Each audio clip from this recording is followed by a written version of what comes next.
All right, guys, we have another Sunday scan coming at you this time for the 26th of February. Last week, we talked a little bit about thinking things might start to slow down because it is not normal to have 200, 500, or 1,000% runners every single day. Waking up with 3, 4, 5, 200% gappers. No complaints, but it is definitely nice to see things settle down a little bit because there's a lot of FOMO and you feel like you're leaving so much on the table. And it's always easier to look back after the fact and really think that, they were all super manageable to nail. But when you're actually trading them and you're in the market and you're in the names, it's not that easy. So it's really was about focusing on what you know, focusing on what you're best at, and not falling for the traps. And I'm not even talking about short traps. I'm talking about the traps of trying to pull you in different directions. Look at this ticker, look at this ticker. But really, you just needed to keep your blinders on and focus on what you are best at. So this week, we've got Chris as always. So we'll have Chris on today. And then we have Stan the man, who most of you guys who have been in IU for quite some time know him as Godfather. He was always kind of in the background, not really sharing too much, but I knew he had a lot to offer. So we twisted his arm this year, and he's just got a gift of the way that he explains things. And you can take a complex subject and really relate to just about anyone. Um, like I said, he's our longest IU member, and I didn't actually meet him in person until this year at Traders for a Cause. He lives in Vegas, so he ran out of excuses after a decade. And it's funny because one of my old friends, John, I had met him, and he was in Vegas, and he was talking about this friend of his that worked at the hotels as well that was getting into trading. And when I saw John this year in Vegas, I was like, "Who is that friend? Is he still trading?" He goes, "Oh, that was Stan." And so it finally came, full circle. And I didn't realize that was his friend at the time, way back when. So it's been a while, and like I said, Stan's been incredible for the community. He's been adding midday study sessions twice a week. Grabs the mic, puts on the camera, and goes over his trades, fields questions in the lounge, and very, very helpful to IU. So thanks, Stan, for being on today. And as always, thanks, Chris, for joining us. Yeah, happy to be here. Yep. Thank you, Nate. You bet. So next week, I'm still trying to check off the boxes for the 2024 resolution. So I am taking a vacation. So you're going to get Stan and Chris next Sunday video. I hope you guys took the time to check out the Trading Takes with Brian Lee. That was another good one. Very risk oriented, very focused on the risk, the R guy as Sam calls him, and then we also had another interview with Anthony and Huddy, which was released on Saturday. So make sure to check those out. And free IU month for Dan6831 and free t-shirts for HP9G and Long2167. You just have to email me, webmaster@investorsunderground.com. So let's get right into some themes, some topics, and ideas for last week and how you can apply them for the week ahead. Last week we had some great liquidity traps. MNPR being one of the best ones. It was my best trade on Friday, where it basically went from about $1.10 to 160s and a little bit higher. So that one turned out pretty great. And the first theme that I kind of wanted to get into was the late day clearouts. And so sometimes people are trying to fade these trades all day, and you're looking at stocks that might have had a big run, but not necessarily really unwound too much. And a good example of that is this OCEA into the close, where you've got some morning action, then pulls up back, but you can see it's all kind of grinding with higher lows before it just ends up taking off. We had the same thing on earlier in the week on CPOP, where you just have these random swipes later in the day. And then we had it as well on Friday with this TBIO, which you can see here. It's just slowly, steadily fading. We start to put in higher lows. If you haven't covered, guess what? Everybody starts to freak out at the same time, and things start to go a little crazy. So this is something that you want to be aware of. And we've talked about this multiple times, but you want to see a stock staying heavy after 11 a.m. If you start to go sideways, then you're going to end up in a situation where your risk goes up and your edge goes down. So one of the things, and to kind of lead into Stan here, one of the questions that he gets on that midday study session all the time is distinguishing between the all-day fade types versus something that potentially could get swiped. So, what is it that you look for, Stan, and kind of what do you try to stay away from in a situation like something like CPOP? Yeah, absolutely. Thank you, Nate.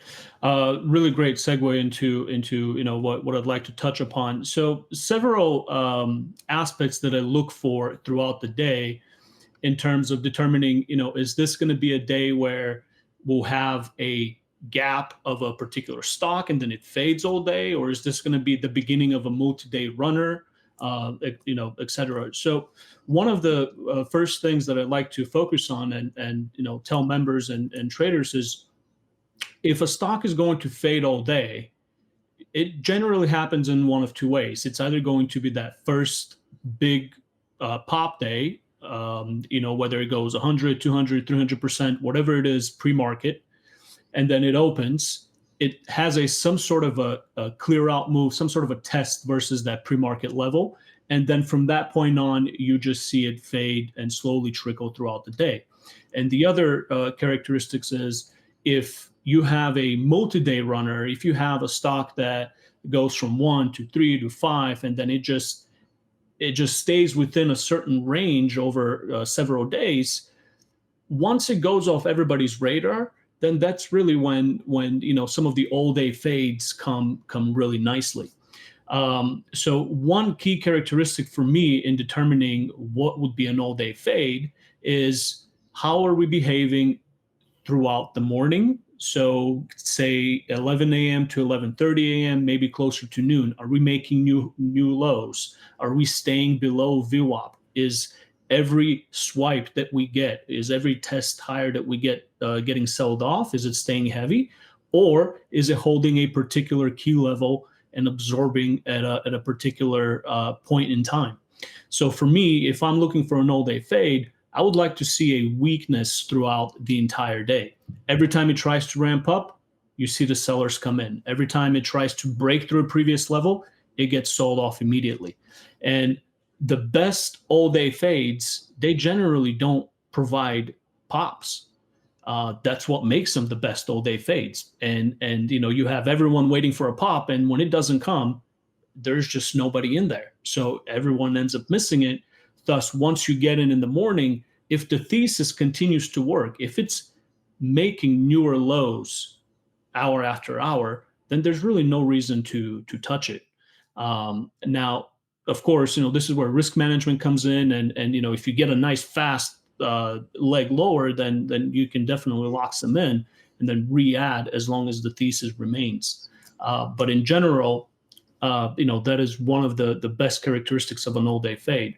Now, if you get into a situation where the stock opens, it clears out, comes back, and then it holds a certain level, just like we saw CPOP on Tuesday and Wednesday, we saw OSHA, OCEA on Friday, then if it consolidates for 2 to 3 to 4 hours midday, you're more than likely going to get some sort of risk management test towards end of day, towards into close. And that's really what I look for as far as all-day fades. How are we behaving? Is it making new lows? Is it staying heavy? Is it working and proving my thesis correct? Perfect. And that, you said a couple big points there, I think, that I kind of just want to repeat, but that is, sometimes I call it like a swipe test.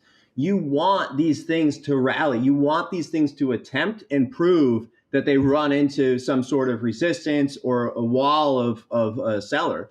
Because if they never do, you don't really know what's going to happen when it reverses. And those are the times where you have the OCEA runs into the close, or some sort of swipe into a circuit halt when nobody's really expecting it. But like you said, 2, 3, 4 hours, they've been working out sellers. If you were going to sell, if you're price sensitive, you're out. All that's left is the other sellers, which potentially were shorts. And so when everybody starts to kind of compete, that's when you start to get, it ends up being a little bit dangerous. So, and the other thing that you said is, the ones that work the best, for me anyway, it's always the ones you have the least of, right? Because they're doing exactly what you want. And it's hard to kind of chase them down. But what I've learned, and that was something from Phil Godecker way back in the day, because I always used to wait for this perfect setup. And, I'd look for the gap up, some sort of blowout. But if it gapped down, I would just, I'd take it off radar. But then you think, and you're like, well, my target was going to be like a buck lower anyway. So there's still another buck to go. But meanwhile, it didn't do exactly what I expected. So I didn't adjust. But like you said, if they're kind of fading away from you and you're always like, I never have enough, those are the ones that you really want to focus on. So, right. Absolutely. Very, very important. And like I said, the more times it tests and rejects, the better. But what time of the day gives you the most pause? For me, it's around 11 a.m. and I want to make sure, kind of reevaluate and say, all right, this is staying heavy. Is that something like, I would say 11 a.m. for me. And then if it's flatline, 2 p.m., I want to be super, super cautious. Right. Yeah, absolutely. Similar here. I would say, if by 11 a.m. noon, we're not making new lows, and here comes, 12:15, 12:30, there's a slow creep up, a slow higher low, then that's really where I take a pause. And if I've been adding to the position, that's where I stop adding. And then I look to either take some off and de-risk, or just be hands off until that last, hour and a half, 2:30, 3 p.m. or so, just to see, am I the only short left in there? And am I going to be the exit liquidity into close? Right. And the great thing about that is there's nothing wrong with de-risking, because if it fails again, you just re-add it back, and it all resumes. It doesn't matter what your average is. A lot of people are worried about their average, but average doesn't matter when you're on the right side of the trade. You're simply taking advantage of the opportunity. So there's nothing wrong with being dynamic around a particular trade. Perfect. And one more thing before we go to Chris. One thing that I noticed, you mentioned pre-market too on a lot of these all-day fades. I like to see, the velocity at which it goes up to the highs and, where most of the volume hits, because most of the squeezers run up and the actual trap is as it's starting to fade, it goes back under VWAP and then it starts to really gun it, right? Right. But if they hit a wall and then they sit right back and they stay under VWAP, those are the ones that I kind of look for the all-day fades. The ones that go under and reclaim VWAP, those are the ones that are always like, this one could be real nasty off the open. So I always am very, very aware of that. So yeah, absolutely. Anyway, so near bankruptcy to breakout. Carvana has been a crazy one, and I know that there's you had some thoughts on the way this one could play out options wise compared to maybe something like SMCI. So I was curious your thoughts on Friday's action and maybe the week ahead, and how you see this playing out over the next couple months.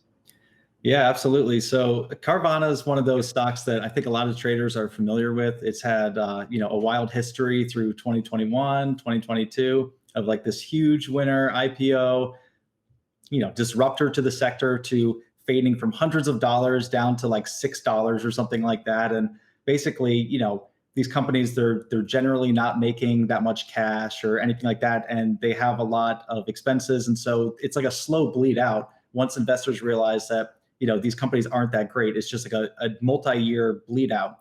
And so Carvana got to a point where it was so low and so beaten up that a lot of people just thought it was going out of business altogether.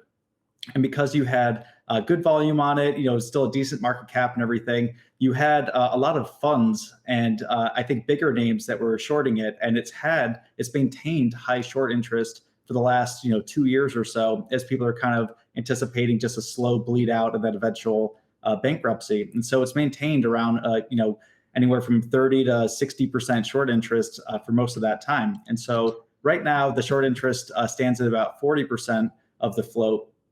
And so kind of the way that I'm approaching this is they had an earnings report on Friday, and it basically it shook things up a little bit because the company went from this downward, fundamental trajectory of just basically a slow bleed out until their eventual bankruptcy into they stabilized a bit. And so, it's still not a great business by any means, but they have enough cash coming in that they're at least break even, or they're not in imminent danger of going bankrupt. And so that's important because, you had a nice move on Friday of it going up, but it's really about kind of the revaluation process. And so I drew a comparison to SMCI, not in the fact of the business or anything, because those are very different, and SMCI has a much better business and it's in the right sector, but more when the market, especially when big names, big funds are in a stock and something changes. So when SMCI went from being a normal company to being, this great AI company, it gets revalued. And the same thing happens when you have something like CVNA go from, a near bankrupt name that a lot of funds are counting on to now it's just a kind of a mediocre company. And so it doesn't really have that same bankruptcy risk. And so that revaluates it too. And so I think what you're going to see over the next couple of weeks is those funds that have been swing shorting it, or that perpetual short interest, I think that's going to start to come off as people, it's not really worth it to keep holding on for a bankruptcy that's probably not going to come, at least in the near term. And so when you have these revaluation processes, you might have a stock go from, what have we seen it from $20 or $30, and it could go up to 50, 60 like it is. It's around 70 right now. And it could eventually start to head up to that, $90, $100, $110 level.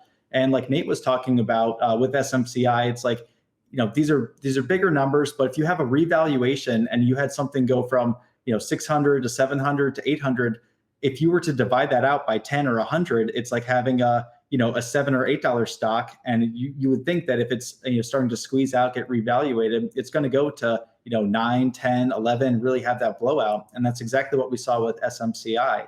And so it went from 700, 800, and it went all the way up to 1100, and then you had this big blowout and then a big a fade after. And so my thesis on Carvana is that you're going to have that short interest start to come off. I think you're going to have a nice squeeze out over the next week or maybe 2 weeks.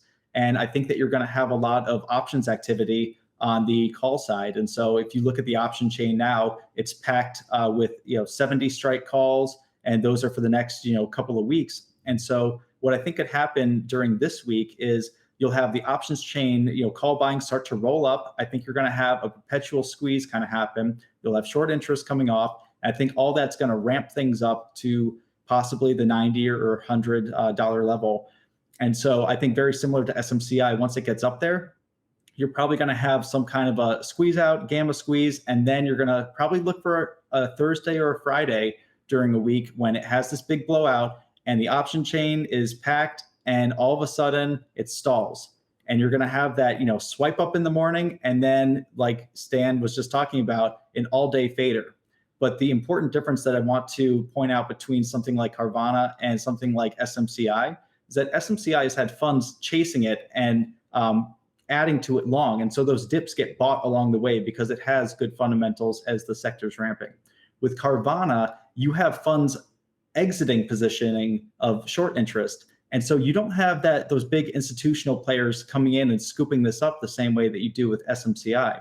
And so what I think is eventually going to happen is that you'll have that squeeze up, that possible gamma run, that blowout day, but I don't think you're going to have strong hands coming in to backfill it. So that day that it does eventually fail, I think you could have a 30% down day easily, and you could have that all-day fader, or you could even have a multi-week fader, because even though it has that giant run up, the company is still not great. It's still a mediocre company just stalling. And if you look at their earnings report, every single number is non-GAAP accounting. It's all, it's companies, they make their own custom numbers to kind of make things seem good.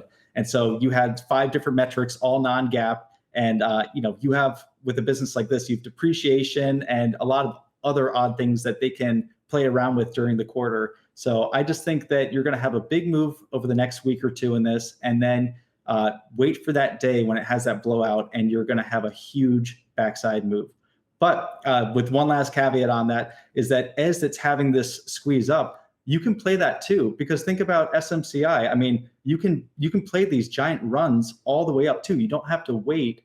As long as you have a strategy for playing them on the front side too, you have just as much range, if not more, on the front side as well. So you can play both sides if you know how to do that. So that's what I'll be looking for in the next week or two.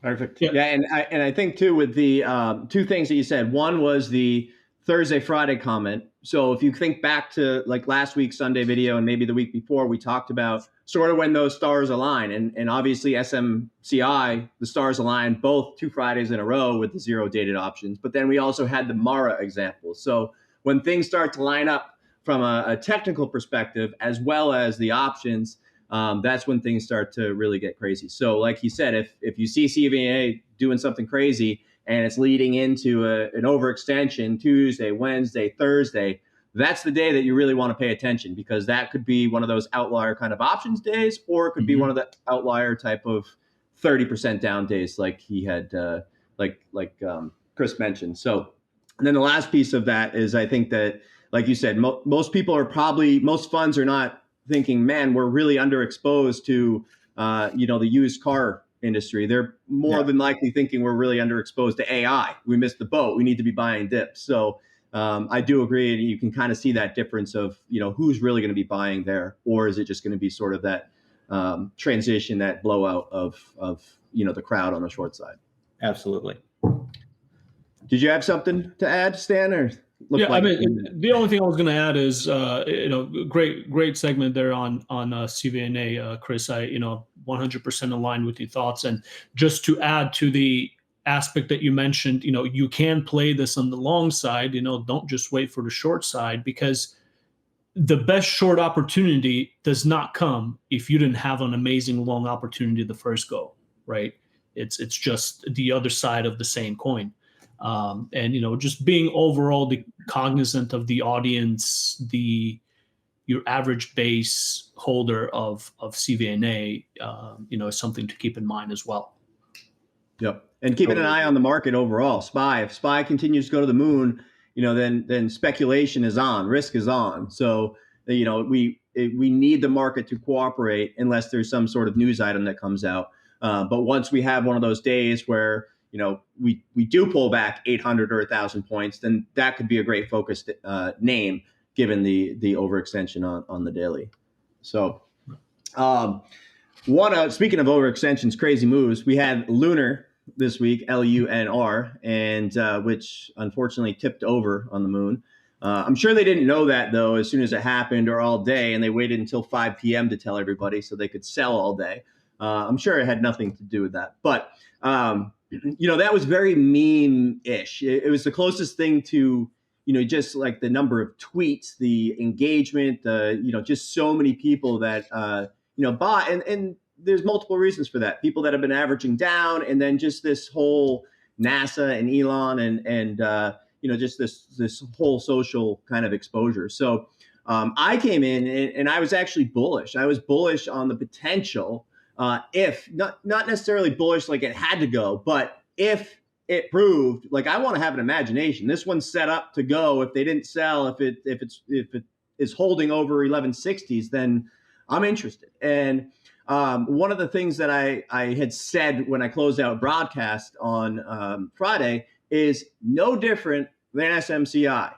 Be ready to adjust your thesis. Be ready. Don't force your thesis to play out. And I feel like a lot of people, including myself in the past, you start to kind of believe what you want to happen, and you start to not see what's obvious. And for example, we kind of identified, and just to see on the chart here, we had identified basically 1160s and 1120s as really key levels. And 1120 is sort of the trigger. 1160 is sort of the supply zone. And so regardless of how much it faded, I was still very much thinking that this could blow out, just because shorts never really got the cover. Yes, it was fading, but it wasn't staying heavy. It went from super, super, super, super heavy to, wow, this actually thinned up. This tape is real thin. So I noticed that. However, I can be as bullish as I want for this blowout, but guess what? Right here, it just confirmed that supply at 1160s is still there. It started to stay heavy. And if you try to force what you want to happen and you want to say, all right, this thing's got to go to the moon, or it's going to go 12 to 15, you stay there and you ignore the fact that it just exhausted out, you're going to end up in trouble. No different than on SMCI. If you wait for, sort of what you were hoping to happen, then you miss the whole trade together. So just the importance of being able to have a little bit of wiggle room or adjust your thoughts and not force, what you think should happen on your own trade. Because I've seen so many people turn great moves into either flat trades or losers just because they're on the right side. Well, I'm on the right side, I might as well let it work. And then they ignore all the warning signs, such as LUNR at 1160s, blowing out the shorts and staying heavy under that 1120 level. So that's just something I think that's super important, and be ready to adjust on the fly in this market because, there's so much range and indecision. You're not always going to be right, and you need to be ready for that. So this week, obviously, AI had a big week, and we saw, I don't know if you guys saw the open AI video production stuff where they type in a little sentence and then it does like a whole video production.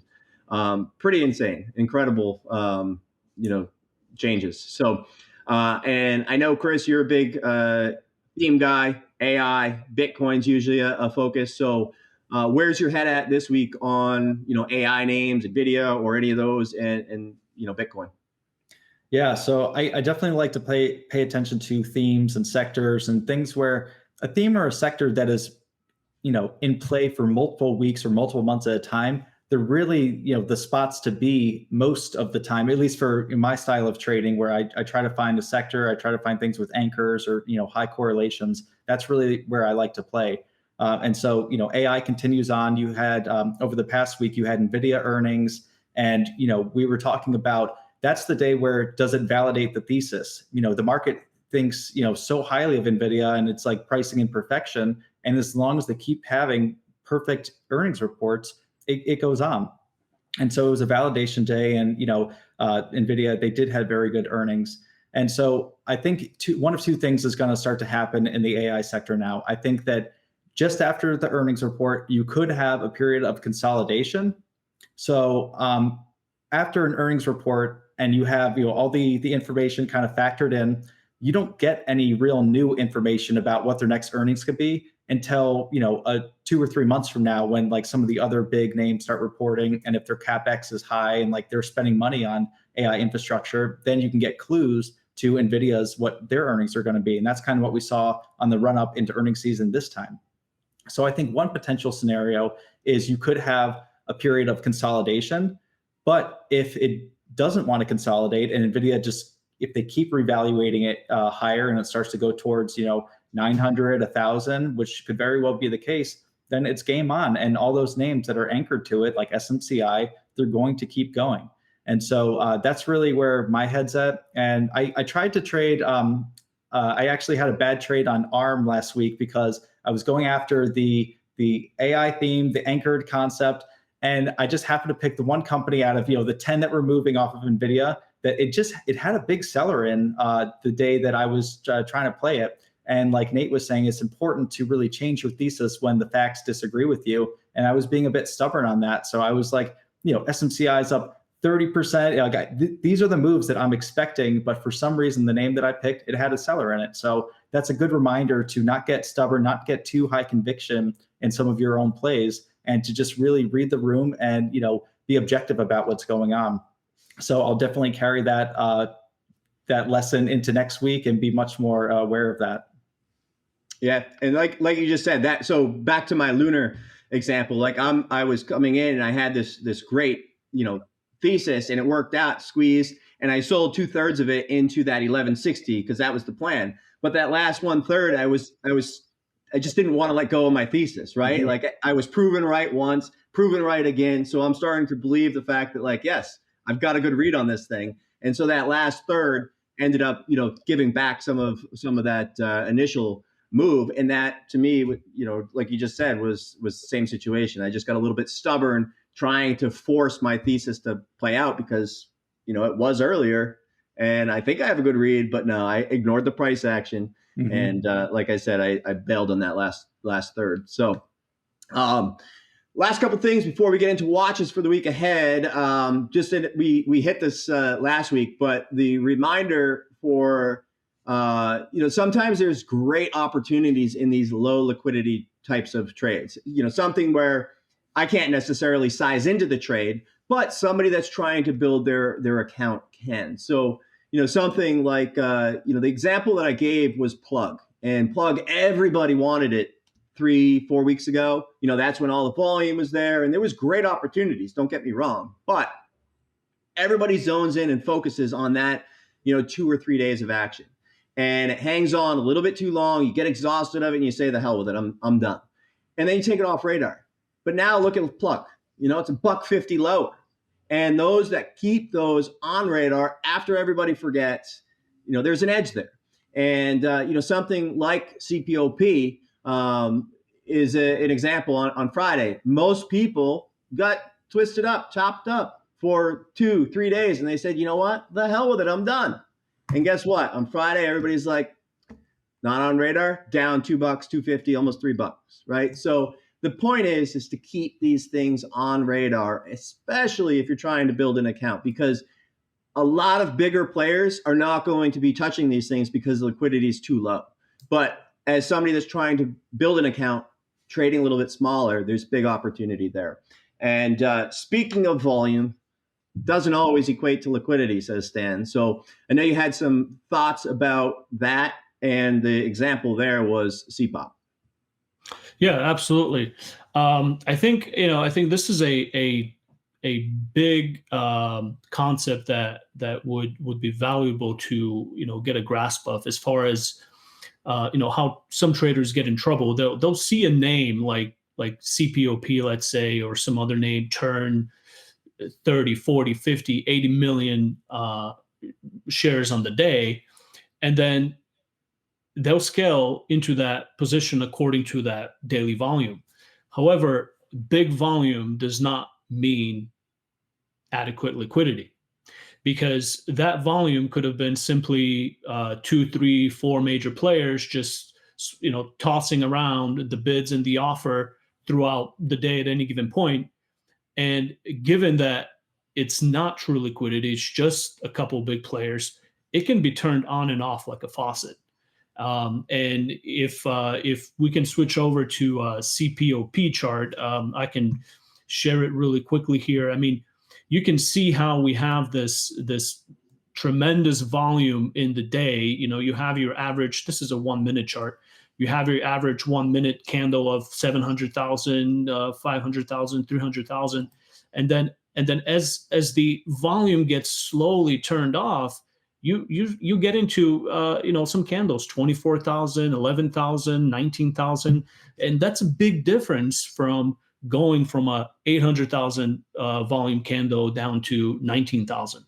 So while you look at the overall volume on the day and you say, oh great, this has 60 million, right? I can scale in several thousand shares, 20, 30, 40, 50,000 shares, but then it gets switched off. And now what happens is, if it holds a key level, going back to the previous conversation, then you end up in a bad spot when they turn that faucet on again and the squeeze comes, because it goes from very, very thick, very, very volume, a lot of volume, to nothing. And then you're the only one in there sized in, and all of a sudden you end up being top tick cover. So it's a concept to keep in mind.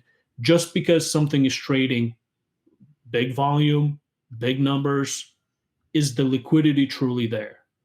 Is the move something like PHUN several weeks ago, when it was high volume, high liquidity throughout the day, something like LUNR, LUNR, where it's above average volume, good liquidity, versus something like CPOP, where it's high volume at some spots, so the daily makes it look nice, but intraday you have to be treading water very carefully. Perfect. Yeah, and I think that's a big topic with China names that, just wash, wash, wash, wash, wash. But it also kind of leads into that liquidity trap situation, which Chris had done a video. Hopefully, you guys have watched. But like that's how the liquidity traps start, and it's whether or not that volume is just shorts coming in and coming out, and longs going in and out, and then that trade's done, or if the volume comes, the shorts stay. That's when the liquidity traps end up playing out. So that's, it could go from 60 million of back and forth, and the trend actually holds to then 600,000 shares. And like Stan said, there's no exit because there's no volume, and you were sized based on the 60 million shares that traded, not 600K today. So anyway, all right, let's get in. I had fun today. This was please leave a comment. Let us know what you think about this format, and if you have any feedback, and if you have any questions for next week. Like I said, Stan and Chris are going to be on here, so we'll get into the watches of the week for the week ahead. I'm going to have 3 main watches. As always, I do have some other failed follow through watches, continuation watches, which you can go to the blog post and see those. But rather than make this a 2-hour video, I figured I'd pick the top 3 and go from there. So the first one for me is going to be LUNR, which you could not see from this chart, but as we talked about, the mechanism, whatever it's called, the lander, actually was tipped over. So that news came out at 5 p.m. That slammed down, flushed out. So I'm going to be probably watching. This could easily push back up towards 7 and then fade off towards 5. And I feel like they did spend a lot of the day selling. It got extremely thick after that 1160 exhaustion, 1120, and then the rest of the day it was just, there was constant pressure. So I would love anything over 750s. That does not mean I'm going to step into it right in front of it, but I want to see some sort of exhaustion move, pull back, retest, and prove that thesis right in order to get involved. Next one would be OCEA, which was a wild one at the close there. Very circuit halt oriented. So it just kind of, they just trap, squeeze up, pull it back, kind of wait 5-10 minutes, reaccumulate a few more shorts, next circuit halt, and then they did it again before they blew everybody out. So a situation like this, as we've gone over in prior weeks, I usually look for where was that general kind of congestion. And in this case, it was right around that 180 level. So any kind of push 180 into ideally the 2s. I'm not sure that we get that high, in my opinion, so far. I feel like they kind of blew everybody out into the close. If that's the case, we probably gap down. But ideal scenario, 180 to 2 blowout, failed follow through, momentum. And then last but not least, and again, like I said, I have more watches. Go to the blog post, you can see them. But this IOVA, I'm prepared for 2 scenarios, and I do think that there's a $2 move close. I just don't know if it's 18 or if it's 14. And so I'm going to keep an eye on there. It did have a nice squeeze out. It did, push, and it did flush. So I feel like it's worked out shorts, it's worked out longs. So it's really just going to be about 9:45, 10 a.m. plus. Let's see if it starts to firm up versus that VWAP level, or it starts to peak versus that VWAP level. So those are my watches. And as always, I'm not a financial advisor. These are not buy or sell recommendations, and it's for educational purposes only. And same goes for Stan, same goes for Chris. So we'll go into Chris for his watches for the week ahead. I'll share your screen, and then we'll bring in the closer, Stan. Perfect. So yeah, just for like the big picture view, and I have this is a 2-year chart for CVNA. So if you look, when you have a broad kind of concept or a thesis on a stock like this, I'm looking more big picture. What is the main idea? I'm not looking at super granular levels. And so what I'll do is, take a big picture view, look at that 60 level. That has been, a historical resistance level for the past couple of years. And we're above that now. And so we had a big squeeze out Friday. And so what I think you'll see is maybe Monday, Tuesday, maybe we'll, head back a little bit and possibly test that 60 level again. But I think that if you start to see that short covering coming in, if you start to see, the call buying up the chain, you're going to have that action where the stock, it dips, it looks like it's going to fade, then it starts to come back up, and you'll see those wicks on the bottom. Like you'll feel like someone's perpetually stepping in to buy it. And what that is you have people who are covering. That's someone who's buying it. That's a demand layer. You have call options being bought if they're rolled higher. Right now, most of the call options are at the 70 strike. But if you start seeing those 75, 80, 90, if you start to see those pile up, you'll have another demand layer coming in. So as long as the stock's grinding up, dips get bought, higher highs, higher lows, you'll start to feel this like frustration of like, why won't this thing go down? And that's how they feel when they are those perpetual slow squeezers that just keep going and going. And so if you look at the left-hand side of that chart, you'll see where it really runs into some resistance is towards that, $90, $100, $110 level. So I think that that's where it's going to start heading. And again, if this thesis falls apart and we just start, heading down, then I'll change my bias and I'll find another way to play it if it's, if I have a setup that is clear to me. But right now, that's my thesis. I think it's going to start just squeezing up, test that, 3-digit level of 100. And that's what I'm going to be looking for. I'm going to try to see if I can play it on the long side, either with calls or with equity. If those dips get soaked, if it's just that, slow grind up. And then once we really start to speed up, and if it's on a Thursday or Friday and we're at, 90, 95, 100, and suddenly like the 110 calls, the 120 calls, they're going nuts. And you have that giant blowout in the morning, on a Friday, and all of a sudden the stock stalls.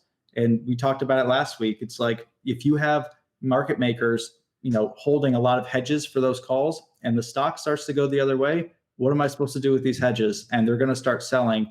And if you already had a squeeze out and you have the market maker selling, there's no one left but retail holding it or people who are anticipating a further squeeze. And that's why you could get that large snap down and have it stay really heavy. And so just like the action you had where it's like frustrated shorts on the way up, you'll have frustrated longs where every swipe gets sold off. And that's that all day fader type of name.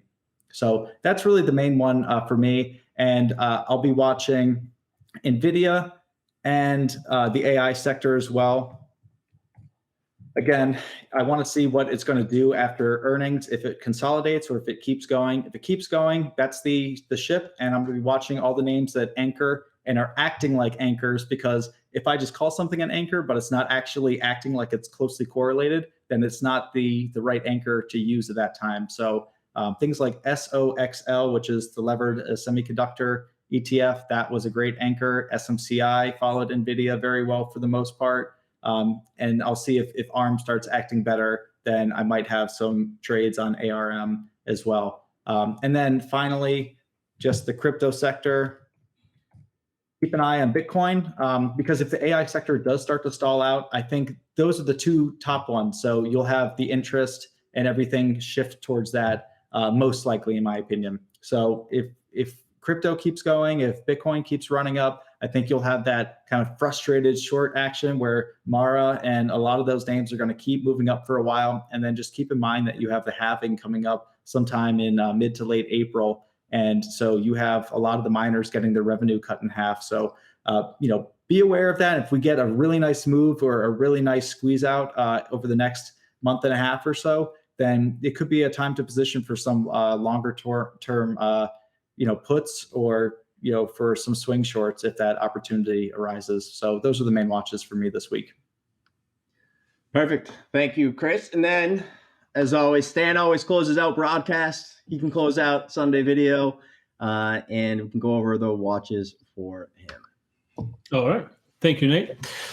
So for me, just a couple of watches as well. I think you guys covered a lot of them, and then we'll have more in the scan itself. So the first and main one, LUNR, LUNR, and I have the chart up here. And as Nate mentioned earlier, I think LUNR will have a few more days to where it will be in play, right?